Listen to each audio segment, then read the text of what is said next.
κύριε Ανανιάδη. Να σας καλωσορίσω στην διαδικτυακή τηλεόραση Πιερία Live.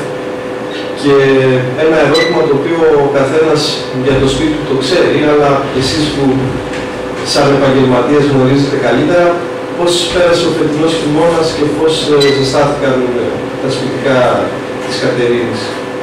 Καταρχήν, νομίζω ότι ακόμα δεν έχει τελειώσει ο χειμώνας και πολύ φοβάμαι ότι πολλά νοικοκυριά δεν θα καταφέρουν να το βγάλουν, να συνεχίσουν δηλαδή να ακολουθούν τον επίπεδο της θέρμανσης. Ήδη η εικόνα που έχουμε είναι ότι κάποιοι σπίτια έχουν σταματήσει πλέον να ζεσταίνονται, κάποια άλλα θα σταματήσουν να ζεσταίνονται και αυτά τα οποία εξακολουθούν και προμηθεύονται με πετρέλαιο θέρμανσης, οι δυνατότητες τους είναι πάρα πολύ μικρές. Αυτό βέβαια προκύπτει από την αύξηση του προϊόν, της τιμής του προϊόντος που πουλάμε, κάτω από την ανάγκη της τάσης της κυβέρνησης, η οποία σε ένα αίτημα εδώ και χρόνων της Ομοσπονδίας Βενζινοπολών για κατάργηση του ειδικού φόρου κατανάλωσης, τουλάχιστον στο επίπεδο θέρμανσης, και ένταξή του στο χαμηλό συντελεστή ΦΠΑ ως είδος λαϊκής κατανάλωσης, σφυρίζει πλαστικά και εξακολουθεί και το φορολογία με 23% της φοροτελείας. Αυτό, όπως αντιλαμβάνεστε, θα βοηθούσε κάπως τα νοικοκυριά. Δεν θα είναι το πρόβλημά τους, γιατί σήμερα νομίζουμε ότι το πρόβλημα που αντιμετωπίζουμε όλοι μας είναι η μείωση των εσόδων και η αύξηση της φορολογίας. Η μείωση των εσόδων από μισθούς, συντάξεις, περικοπές που γίνονται, αύξηση όλων των ειδών κατανάλωσης στον τιμό, οπότε τα λεφτά είναι ελάχιστα. Είχαμε δηλαδή παραγγελίες οι οποίες ήταν σε πολύ μικρότερα ποσά από ό,τι άλλες χρονιές, όσο έρχεσαι ο καθένας. Αυτό έχει ξεκινήσει από πέρυσι. Και όταν δεν έχει πέρυσι το χειμώνα τη σεζόν, δηλαδή, και από την προηγούμενη σεζόν, όπου οι εταιρείες θέλοντας να διασφαλίσουν τα κέρδη τους, γυρίσανε ή ελαχιστοποιήσανε τις ημέρες πίστοσης στους πατριούχους, ή αν θέλετε ακόμα και την καταργήσαν τελείως και δουλεύουν με μετρητής. Αυτό ανάγκασε πολλούς συναδελφούς να γυρίσουν και αυτοί στο μετρητής. Οπότε, αντικειμενικά ο καταναλωτής θα περιοριστεί σε ό,τι χρήματα έχει στην τσέπη του. Με αποτέλεσμα να πηγαίνουμε για 200, 300, 400 ευρώ. Γίναμε δηλαδή κανατάρες, πώς κουβαλεύω κανατάρες στο γάρα το 1 λίτρο και το 2 κάθε μέρα, έτσι και εμείς πηγαίνουμε. Βέβαια αυτό σφίγγει τις σχέσεις του πελάτη και του πρατηρίου, τις βλέπουμε πολύ συχνά. Και αυτό για τον επόμενο χειμώνα, δηλαδή μόνο να αυξηθεί αυτό το φαινόμενο. Εδώ είναι ένα ζητούμενο τώρα. Θα αυξηθεί ή θα σταματήσει τελείως. Γιατί αν φτάσει στο πετρέλαιο στο 1,50 που είναι 1,40, είναι η εξίσωση του ειδικού φόρου με το πετρέλαιο κίνησης. Ακόμα και αυτοί που σήμερα έστω και λίγο έχουν τη δυνατότητα και προμηθεύουν το πετρέλαιο για να σταθούν, δεν μπορούν να το βοηθούν. Ήδη άκουγα σήμερα ότι τον Ιούνιο θα δουν και ένα μέτρο. Και άλλες μειώσεις. Γι' αυτό και βέβαια, επειδή κάπως το βλέπαμε εμείς σαν κλάδος την εξέλιξη, και το καλοκαίρι είχαμε ξεκινήσει μια μορφή κινητοποιήσεων με ένα περίπτωμα που είχαμε στήσει στη βιβλιοθήκη της Κατερίνης και μοιράζαμε μια ανακοίνωση όπου ζητούσαμε από τον καταναλωτή να σταθεί αλληλέγγυος δίπλα στα αιτήματά μας όσο αφορά τη μείωση του ειδικού φόρου κατανάλωσης του πετρελαίου θέρμανσης και την ένταξή του στο χαμηλό συντελεστή ΦΠΑ. Τώρα, μιας που είπαμε και για προηγούμενη δράση του Σωματείου, έχετε και ανοιχτό μέτωπο εσείς τις εξελίξεις στο ότι έχει γίνει με τον ύφεστο και κάποια προστήματα από την... Ναι, εδώ η κυβέρνηση λειτουργεί νομίζω μεθοδοτημένα και με ένα πολύ καλό σχέδιο. Προμηνών έβγαλε στα κανάλια, ας πούμε, και παρέμβασε τον κύριο Καπελέρη, Υπουργό Γενικός Γραμματέας Οικονομικών ήταν, στα δικαστήρια γιατί λέει κάνει τελεία τους λαθρέμπορους. Και κάποια προστήματα λέει ότι έχει βάλει 312 εκατομμύρια προστήματα. Ποσό, 312 ευρώ ας πούμε, σε προστήματα τα τα οποία λέει είχαν απομειστεί 3.700 δυνάμεις, το 60% του κρατηρίου.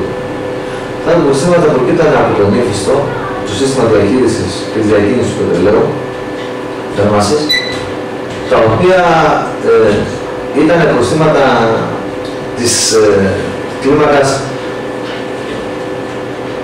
Ξέχασα να αποστείλω τα παραστατικά που έκοψα στον πελάτη, λοιπόν, μέσω ηλεκτρονικά.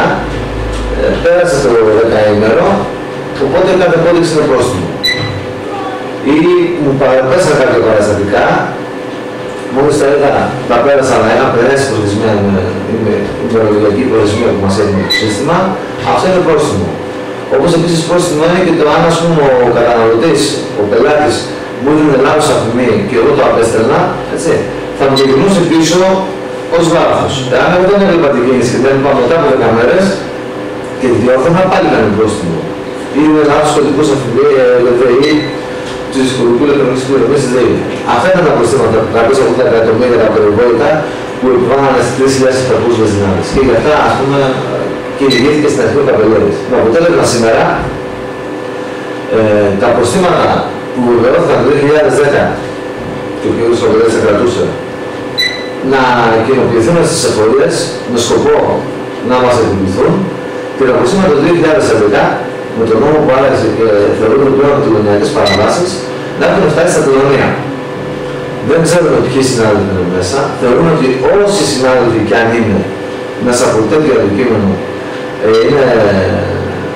είναι απαράδεκτα τα προστήματα και δεν πρέπει να τα πληρώσουν. Δεσμεύτηκαν βέβαια να γίνει κάποια ρύθμιση, κάποια διόρθωση, δεν ξέρω, αλλά ακόμα είμαστε στο δωρούμε. Γίνονται κάποιες συναντήσεις με το Υπουργείο Οικονομικών. Αυτή η δέσμευση έχει καιρό που... Έχει καιρό ακόμα δεν είναι αυτό. Προσπαθούν σιγά σιγά να τον άλλο, δεν ξέρω. Κάπου που σκοπεί πάντως.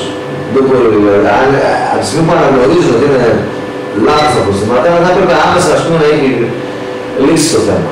Τώρα λίγο να κολλησιεργούν. Βεβαίως όσο μένει αυτή η κατάσταση, το πρόβλημα παραμένει για τους κρατήρικους που έχουν τα πρόστιμα στη Ελλάδα. Σίγουρα και καλούμε κάποιον συνάδελφο, αν κληθεί από εφοριακό ή τελωνιακό να παραμένει προστήματα, πρώτα να ενημερώσει το σωματείο και την Ομοσπονδία και δεύτερον να μην πάει να το παραλάβει. Διότι υπάρχει μια δέσμευση από το Υπουργείο, από την κυβέρνηση, ότι θα το διορθώσουν το συγκεκριμένο περιστατικό, τα συγκεκριμένα προστήματα και εμείς περιμένουμε να δούμε τις αποφάσεις τους. Οπότε είστε εν αναμονή και στο σωματείο και ο... Ναι, αναμονή για το συγκεκριμένο θέμα, κάτι το οποίο ας πούμε έρχεται και βαίνει πολύ καλά με τα νέα μέτρα που αφορούν τον κλάδο μας, τα οποία πηγάζουν μέσα από τη ψήφιση του νέου Μνημονίου. Μέτρα που μαζί με το θέμα του ύφεστου μας οδηγούν προς την πρόταση εξόδου από το συγκεκριμένο χώρο εργασίας, αφήνοντας και δίνοντας τη δυνατότητα σε μεγάλες εταιρείες να μονοπολίσουν την αγορά, αποτέλεσμα ο καταναλωτής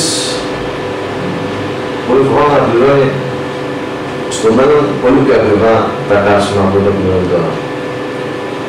Υπάρχει κάποια αντίδραση που ετοιμάζεται?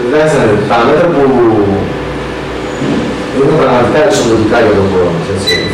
Ενώ εμείς για να ανοίξουμε ένα κρατήριο χρειαζόμαστε 1.002 κανόνες ασφαλείας να πληρούμε, σήμερα δίνεται δυνατότητα σε μεγάλες επιχειρήσεις σούπερ μάρκετ μέσα στην αγορά να τους να ιδρύσουν ένα κρατήριο.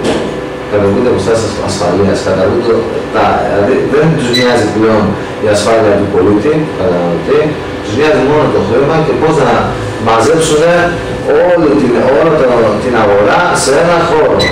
Όπως και με τα φάρμακα, με τα ψωμιά που έχουν δικαίωμα τα σούπερ μάρκετ να βάλουν μέσα, με τα ρούχα και χίλια δυο. Λοιπόν,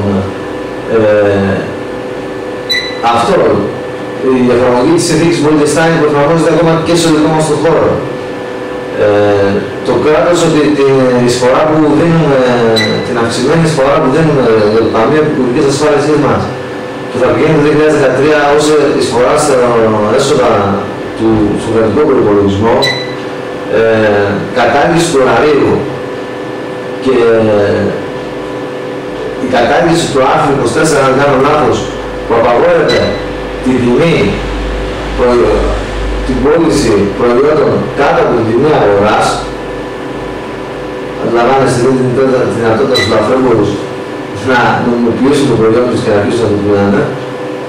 Λοιπόν, ή ακόμα τις μεγάλες εταιρείες τη δυνατότητα για ένα μικρό διάστημα να πουλάνε, να πληρωθούν στις τιμές και να πουλάνε κάτω το κόστος ώστε να μας το κάψουν μέσα από την αγορά και αργότερα να ανεβάσουν την τιμή. Λοιπόν, όλα αυτά ανάγκασε το σωματείο μας να κάνει μια έκτακτη γενική συνέλευση, όπου μέσα σε αυτή τη γενική συνέλευση πάρθηκαν δύο σημαντικές αποφάσεις. Πρώτη είναι και σημαντικές αποφάσεις, οι οποίες οι αντιπρόσωποι μας στην Γενική Συνέλευση της Ομοσπονδίας θα πραγματοποιηθεί το τέλος του μήνα, καλούνται να τις αναφέρουν και να τις προτείνουν και να τις βάλουν προς ψήφιση. Πρώτον, ούτε €1 στα προστήματα του ύφεστου, όπου αποδεικνύεται ότι είναι τέτοια λάθη, το λαθρέμπο να το τιμωρήσουμε, αλλά δεν βλέπουμε λαθρέμπορους. Και δεύτερον, απεργιακές κινητοποιήσεις και κλεισίματα επαγορίστων, με το σκεπτικό ότι ούτως ή άλλως θα μας κλείσουν, καλύτερα να κλείσουμε από μόνοι μας. Τώρα, αν θα περάσει όχι, θα το δούμε στο τέλος του βίντεο. Στη Γενική Συνέλευση. Να σας ευχαριστήσω, κύριε Ανανιάδη, για τα όσα μας αναφέρατε και σημαντικά για να ξέρει και ο καταναλωτής τι τον περιμένει. Να είστε καλά. Να είστε καλά κι εσείς.